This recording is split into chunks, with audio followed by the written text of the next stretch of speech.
এনারা যদি কথায় কথায় বিবৃতি দেন, মুখ্যমন্ত্রী তাদের কিছু এসে যায় না। যে বিশ্বাস, ধর্মবিশ্বাস, সেখানে হজযাত্রীরা যাচ্ছে, সেখানে স্কোপই বা কোথায়, আর কোথায় হলো, কি হলো, কেন উনি বলছেন, এটা উনিই জাস্টিফাই করতে পারবেন। বলবো শ্রমিক ভট্টাচার্য ওই একই ব্যাপার, প্রচুরবার নির্বাচনে দাঁড়িয়েছেন, প্রচুরবার পরাজিত হয়েছেন, এখন রাজ্যসভায় গিয়ে ঢুকেছেন।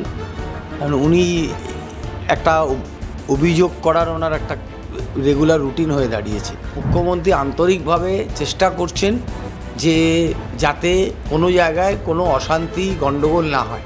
ওরা যা অভিযোগ করেছে সেই অভিযোগ যদি মানুষ বিশ্বাস করত, তাহলে তিনবার বিপুল জনাদেশ নিয়ে মমতা বন্দ্যোপাধ্যায় জিতত না। এবং মমতা ব্যানার্জিকে মানুষ সমর্থন করছে, এটা ওদের মেনে নিতে হবে। এখানে বিজেপির মতো একটা বিভাজনী রাজনৈতিক শক্তি, তারা চেষ্টা করছে এই রাজ্যকে এই রাজ্যের ক্ষতি করার। তো মমতা বন্দ্যোপাধ্যায় দলের শীর্ষ নেতৃত্ব চেয়েছেন যে আমাদের দলের প্রতিনিধি হিসাবে অভিষেক বন্দ্যোপাধ্যায় যান, তাই অভিষেক বন্দ্যোপাধ্যায় গেছেন। এটা নিয়ে অন্য দলের কি বলবার আছে? এখানে তো অন্য দলের কোনো ব্যাপার নেই। মুখ্যমন্ত্রী উত্তরবঙ্গে গেছিলেন এবং সেখানে গিয়ে তিনি একেবারে দেখলাম আজকে পুলিশদেরকে সতর্ক করলেন, অ্যালার্ট থাকতে বললেন সরাসরি। এবং সেখানে দাঁড়িয়ে দেখতে পাচ্ছি আমরা ইতিমধ্যেই বিজেপির বিধায়ক শঙ্কর ঘোষ থেকে শুরু করে সিপিএমের সুজন চক্রবর্তী সকলে কিন্তু মন্তব্য করতে শুরু করেছেন। শঙ্কর ঘোষ দাবি করছেন পুলিশ মন্ত্রীকে ইস্তফা দেওয়া উচিত। একদিকে সুজন চক্রবর্তী দাবি করছেন মুখ্যমন্ত্রীর ঘনিষ্ঠরা প্রশাসনকে নষ্ট করছে। কি বলবেন? প্রথমত শঙ্কর ঘোষ আর সুজন চক্রবর্তী দুজনেই সিপিএমের লোক। সুজন চক্রবর্তী সিপিএমের হেরিটেজে গেছে এখন, আর শঙ্কর ঘোষ আগে সিপিএমে অশোক ভট্টাচার্যের সঙ্গে থাকতো, বর্তমানে দল পাল্টে দল বদলু হয়ে এসছে বিজেপিতে। এনারা যদি কথায় কথায় বিবৃতি দেন, মুখ্যমন্ত্রী তাদের কিছু এসে যায় না। কিন্তু এটা বুঝতে হবে যে মুখ্যমন্ত্রী আন্তরিকভাবে চেষ্টা করছেন যে যাতে কোনো জায়গায় কোনো অশান্তি গণ্ডগোল না হয়, এবং কোনো জায়গায় কোনো ঘটনা ঘটলে তার সাধারণভাবেই মুখ্যমন্ত্রী এবং সরকারের বিরুদ্ধে দোষারোপ করার পালা শুরু হয়। তো নিশ্চয়ই মুখ্যমন্ত্রী হিসাবে তিনি চাইবেন না কোনো জায়গায় কোনো অসুবিধে হয়। তার জন্য তিনি নির্দেশ দিচ্ছেন, প্রশাসনিক সভায় তিনি বার্তা দিচ্ছেন যাতে পুলিশ আরও বেশি অ্যালার্ট হয়, আরও সতর্ক থাকে।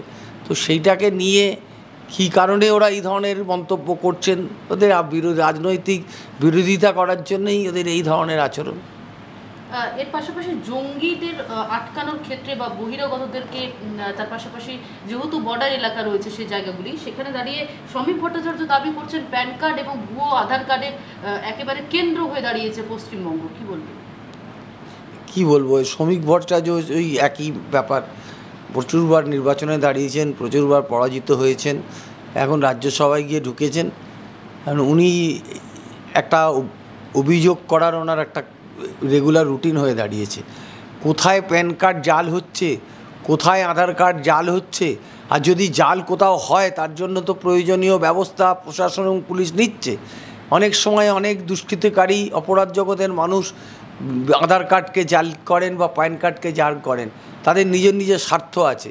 কিন্তু একটা রাজনৈতিক দল তারকে সে দোষারোপ করা বা তারই কাজ নয় যে কেবলমাত্র এই ধরনের কথা বলে সরকারকে বা তৃণমূল কংগ্রেসকে দোষারোপ করা। এটা ওরা একটা উদ্দেশ্য প্রণোদিতভাবেই এটা বলবার চেষ্টা করছে। যেখানে দেখা যায় তৃণমূলের আইন শৃঙ্খলা কমিটির তরফ থেকে বারে বারে হুমায়ুন কবিরকে সাসপেন্ড করা হয়, বারে বারে তাকে বলা হয় সংযত রাখার জন্য, কথা সংযত থাকার জন্য, সেখানে আবারও বেলাগাম মন্তব্য করলেন তিনি একেবারে সরাসরি রাজ্যের মন্ত্রী ফিরহাদ হাকিমকে, অন্যদিকে সিদ্দিকুল্লাহ চৌধুরীকে, দুজনকে সরাসরি একেবারে টার্গেট করলেন। বাঙালি মুসলমানদের কাছে দাবি করছেন ফিরহাদ হাকিমের গ্রহণযোগ্যতা নেই, তার পাশাপাশি বলছেন সিদ্দিকুল্লাহ চৌধুরীর কাছে মুসলিমদের প্রভাব কমেছে। কি বলবেন? প্রথমত আইন শৃঙ্খলা কমিটি না, ওটা হলো শৃঙ্খলা রক্ষা কমিটি, ওনাকে সতর্ক করেছে। এবার আমাদের ভোট কিন্তু মমতা বন্দ্যোপাধ্যায়কে দিকে হয়, অভিষেক বন্দ্যোপাধ্যায় পরিচালনা করে, আর মুখ্যমন্ত্রী মমতা বন্দ্যোপাধ্যায়ের ছবি সামনে রেখেই কিন্তু 2026-এর লড়াই। আমরা যবে থেকে আমাদের রাজনৈতিক দল তৈরি হয়েছে, মুখ্যমন্ত্রী মমতা বন্দ্যোপাধ্যায়কে সামনে রেখেই আমরা বারবার নির্বাচনে লড়াই করেছি। এখানে অন্য কারুর কোনো কথার কোনো বিষয় নয়, উনি কি বলছেন তাতে কিছু এসে যায় না। এবং উনি যদি দলের নেতৃত্বর নামে বারবার বলেন, স্বাভাবিকভাবেই দলও ওনার এই সমস্ত ব্যবহারে অসন্তুষ্ট হবে এবং ওনাকে তো এই এর আগেও সতর্ক করা হয়েছে। আমরা আশা করব যেন উনি সঠিকভাবে আচরণ করেন, এটাই আমাদের কাছে প্রত্যাশা থাকবে। আর আমাদের রাজ্যের মানুষ যে আমাদের ভোট দেয় সেটা মাননীয়া মুখ্যমন্ত্রী মমতা ব্যানার্জিকে দেখে, এটা যেন আমাদের সবাইকে মনে রাখতে হবে। বারবার এরকম মন্তব্য কোথাও গিয়ে কি দলের ভাবমূর্তি নষ্ট হচ্ছে না ওনার জন্য? দেখুন, কেউ কেউ মানে এরকম মাঝে মাঝেই বলে ফেলে, তাদেরকে বলা হয় তারা যদি নিজেরা না অ্যালার্ট হন। এখানে বিজেপির মতো একটা বিভাজনী রাজনৈতিক শক্তি তারা চেষ্টা করছে এই রাজ্যকে এই রাজ্যের ক্ষতি করার। তো সেইখানে দাঁড়িয়ে সবাইকে যদি সবাই অ্যালার্ট না হয়, যিনি অ্যালার্ট হচ্ছেন না তারকে যাতে অ্যালার্ট হয় তার জন্য বারবার বার্তা দেওয়া হচ্ছে। নিশ্চয়ই তা আমাদের যে শৃঙ্খলা রক্ষা কমিটি আছে তারা বিষয়টা ভালোভাবে দেখবে। বিরোধীদেরকে সুযোগ করে দিচ্ছেন কি হুমায়ুন কবির?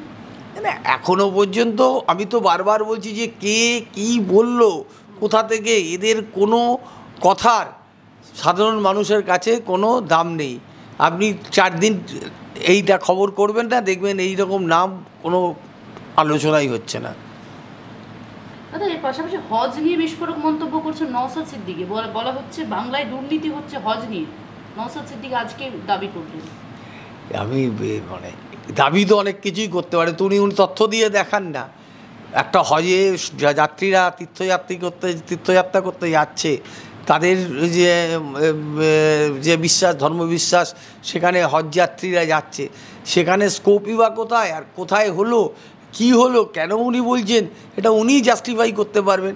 সুতরাং উনি একটা কথা বলে দিলেই তো হবে না। এরকম এই দুর্নীতির কথাটা বারবার বলা হচ্ছে। সেই 2016 নির্বাচনেও বলা হলো, তৃণমূল জিতল। 2019-এ বলা হলো, তৃণমূল জিতল। 2021-এ বলা হলো, তৃণমূল জিতল। 2024-এ বলা হলো, তাও তৃণমূল জিতল। সুতরাং এই ধরনের অভিযোগের কোনো মানে হয় না। দুর্নীতির ইস্যু সাধারণ মানুষজন খায় না বলছেন? এই দুর্নীতির ইস্যুটা যে একটা রাজনৈতিক উদ্দেশ্য থেকে করা হচ্ছে, সেটা বারবার মানুষ তার প্রত্যাখ্যানের মধ্যে দিয়ে ভোটের রাজনীতিতে ভোটের সময় সেটা দেখিয়ে দিয়েছে।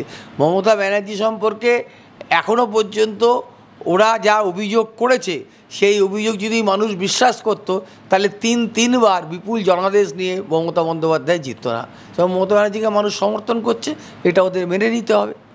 দাদা, ইতিমধ্যে কংগ্রেসের আমরা দেখলাম যে তৃণমূল কংগ্রেসের তরফ থেকে ইতিমধ্যে অভিষেক বন্দ্যোপাধ্যায় গিয়েছেন 5টি দেশে ভ্রমণ করবেন এবং তার পাশাপাশি এই যে পাকিস্তান বিরোধী যে শুরু হয়েছে যে দেশ সফর, সেই সফরে অভিষেক বন্দ্যোপাধ্যায় রয়েছে। এর আগে ইউসুফ পাঠানকে যাওয়ার জন্য নির্বাচন করা হয়েছিল, পরবর্তীতে ইউসুফ পাঠানকে সরিয়ে অভিষেক বন্দ্যোপাধ্যায় যাচ্ছেন এবং তা নিয়ে কংগ্রেসের তরফ থেকে ইতিমধ্যে বিরোধিতা করা হচ্ছে। কি বলবেন?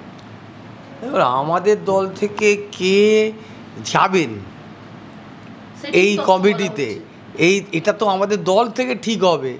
এটা তো বিজেপি বাড়ি ঠিক করে দিতে পারে না যে এখানে ইউসুফ পাঠান যাবে কিনা। মমতা বন্দ্যোপাধ্যায়ের নির্দেশে মমতা বন্দ্যোপাধ্যায় দলের শীর্ষ নেতৃত্ব চেয়েছেন যে আমাদের দলের প্রতিনিধি হিসাবে অভিষেক বন্দ্যোপাধ্যায় যান, তাই অভিষেক বন্দ্যোপাধ্যায় গেছেন। এটা নিয়ে অন্য দলের কি বলবার আছে? এখানে তো অন্য দলের কোনো ব্যাপার নেই। তাদের কংগ্রেসের কাছে, পশ্চিমবাংলায় কংগ্রেসের কি অস্তিত্ব আছে বলুন না? অধীর চৌধুরী পর্যন্ত হেরে গেছে, সিপিএম শূন্য হয়ে গেছে, কংগ্রেসও লুপ্ত হয়ে গেছে। তো এদের কোনো ভায়াবিলিটি অন্তত বেঙ্গলের রাজনীতিতে নেই, এটুকু আমি বলতে পারি। এবং দেখছেন তো আস্তে আস্তে কংগ্রেস কীরকম অবস্থায় পৌঁছে গেছে। তো সুতরাং আমার মনে হয় ওদের কথা নিয়ে আলোচনা কম করাই ভালো। বাংলা হান্টের আরও খবর দেখতে নজর রাখুন। বাংলা খবর মানেই বাংলা হান্ট।